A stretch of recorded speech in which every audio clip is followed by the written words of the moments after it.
7. saavutamise tööriist on energia. Üks minu põhimõtetest kõlab nii. Enda eest hoolitsemine on kõige olulisem. Mida see tähendab?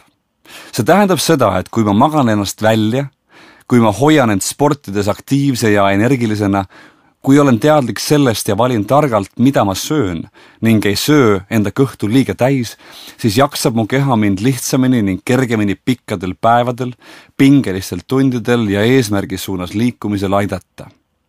Siia sobib näitena hästi võrdlus autoga. Kui tahad autoga, mille eest kaua halvasti hoolitsenud oled, pikka otsa sõita, on olemas hea tõenäosus, et jääd teele. Kui su auto on aga puhta rikkis, jääb sõit hoopis ära. Sama asi on ka meie keha ning organismiga. Kui me selle eest ei hoolitse, võib ta meid vajalikul hetkel alt vedada. Väheks võib jääda kas füüsilist või vaimujõudu. Kui tegu on aga tõsise terviserikkega, jääb igasugune tegutsemine ning eesmärkide poole pürgimine lihtsalt ära. Mida ma tahan selle energiajutuga kokkuvõtlikult öelda? Ma tahan öelda seda, et väikese energiaga on oluliselt kehvem saavutada. Ja teiseks tahan öelda, et sinu jõu ja energiavarude suurus on palju rohkem, kui arvata võiks sinu enda teha.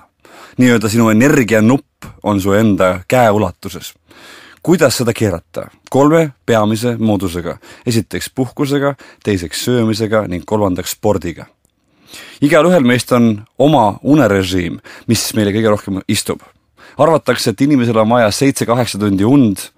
Kui sina tuled toime vähemaga, siis annab see sulle elamiseks nii-öelda lisaaega ja see on tore. Enamiku jaoks on aga see 7 tundi, 8 tundi ilmselt õige oletus. Kui sa küll aeg-ajalt endale puhkust ei anna, siis ma olen kindel, et saad sa mingisuguses ajavahemikus vajaliku töö suurema pingutusega ära teha, kuid igal asjal on selgelt oma hind. Ma vaatan vahest enda pealt, kui ma teen pikemaid koolitusi ja jätan mõnikord ennast natukene unest ilma.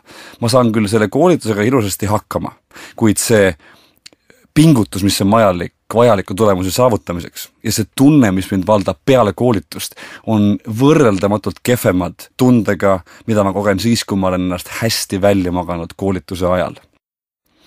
Ehk soovitus kokkuvõetult, püüa ennast välja magada. Mine magama siis, kui sa kõige paremini kosud, on see õhtul või on see hiljem.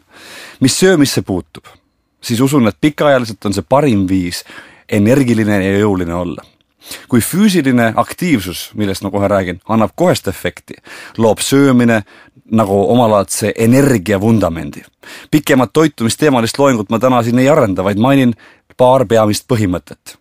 Kui sa sööd, siis söö nii, et seedimine, mis muide on üks suurema energiatarbimisega protsesse meie kehas, ei kulutaks sind ning su jõuvarusid, vaid aitaks hoopis need luua ning taastada.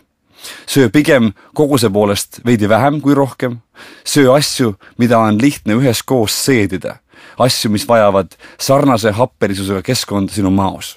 Ehk lihtsamalt öeldes, püüa vältida valkude ning süsivesikute ühe toidukorra ajal koos söömist. Ja viimane, peamine hoob, mis on sinu kätes enda energia suurendamiseks ning seejuures kohe, on liigutamine. Tee vähemalt 2 korda nädalas aeroobset trenni, jooksu, rattasõitu, ujumist, uisutamist või muud. Tee seda vähemalt 20 minutit parem kui rohkem. Võimle hommikul, pane sellega enda organism käima ja tunne end seejuures võimsa ning energilisena. Energia on 7. saavutamise tööriist.